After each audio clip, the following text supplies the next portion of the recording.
Ça y est, c'est parti. Citoyennes, citoyens, salut et fraternité, chers compagnons, bonjour.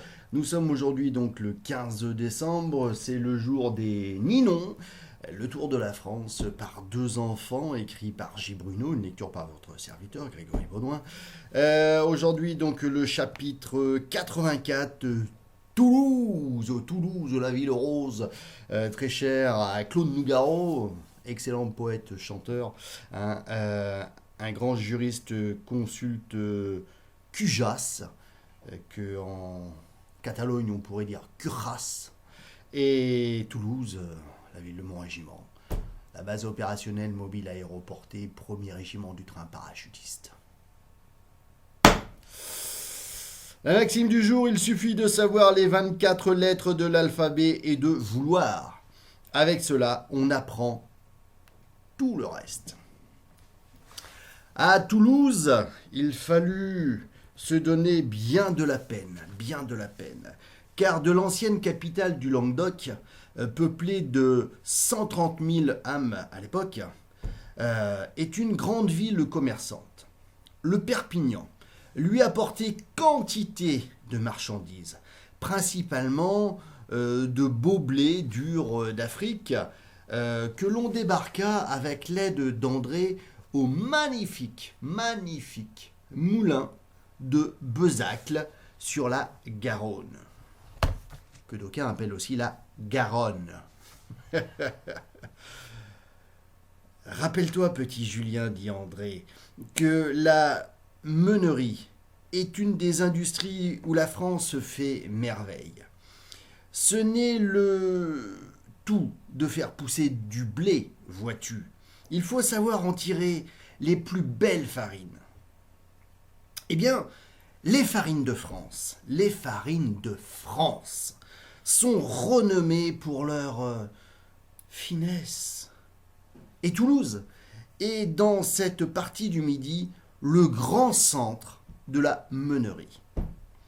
Revenu au bateau, Julien prit son livre et lut la vie d'un grand homme né à Toulouse, Cujas. À Toulouse naquit au XVIe siècle un enfant nommé Jacques Cujas, qui montra de bonne heure un ardent désir de s'instruire. Son père n'était qu'un pauvre ouvrier qui travaillait à préparer et à fouler la laine, un foulon. Le petit Cujas se supplia son père, tout en travaillant avec lui, de lui donner un peu d'argent pour acheter des livres.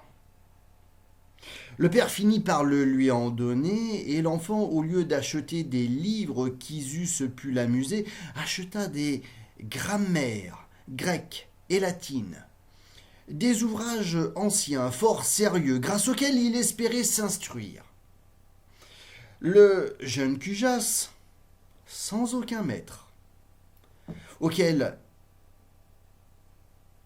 Hop, on recommence. Le jeune Cujas, sans aucun maître, se mit à apprendre le latin et le grec. Et il travailla avec tant de courage qu'il sut bientôt ces deux langues si difficiles. À cette époque, Toulouse était comme aujourd'hui une ville savante, et elle avait une grande école de droit. La science du droit, enfant, est une belle science. Elle enseigne ce qui est permis et ce qui est défendu, ce qui est juste et ce qui est injuste, envers les autres hommes.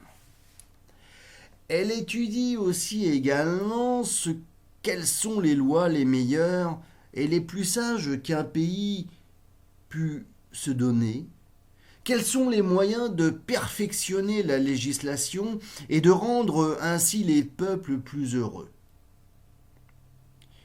Le jeune Cujas voulut être un grand homme de loi, un grand jurisconsulte. Il étudia donc le droit sous la direction d'un professeur que son intelligence avait frappé.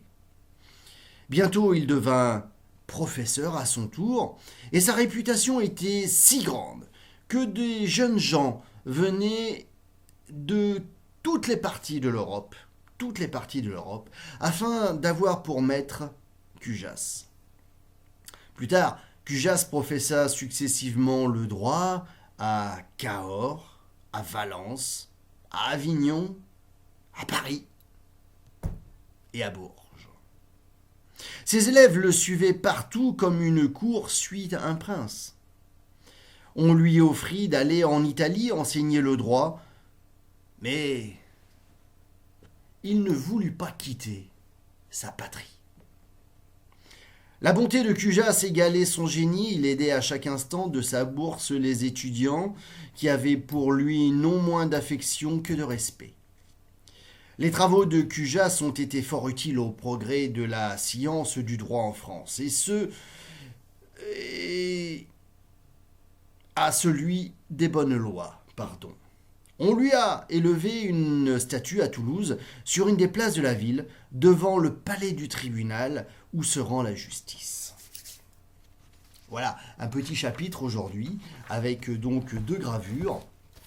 La première que voici,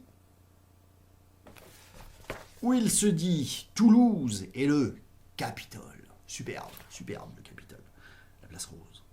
Le Capitole est un mont de l'ancienne Rome, au sommet duquel un temple était établi. Ce nom a été donné par Toulouse à son superbe hôtel de ville. Toulouse est comme la capitale du sud-ouest de la France, c'est à la fois une ville savante, une ville industrieuse. Elle est l'entrepôt de toutes les marchandises qui se rendent de la Méditerranée dans l'océan. Et donc, voilà.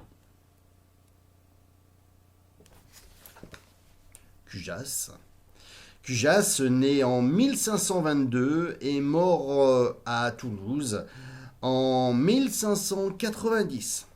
Voilà, je ne vous dis pas à demain, parce que je n'en sais rien. En ce moment, je vous dis à chaque fois à demain, et puis il y a des tas de choses qui font que ça n'est pas possible. Hein, généralement, on dit que ça vole en batterie, si vous voyez ce que je veux dire. Donc, d'ici la prochaine fois, par le ciel, partout et pour tous, que la force soit avec vous. Salut et fraternité.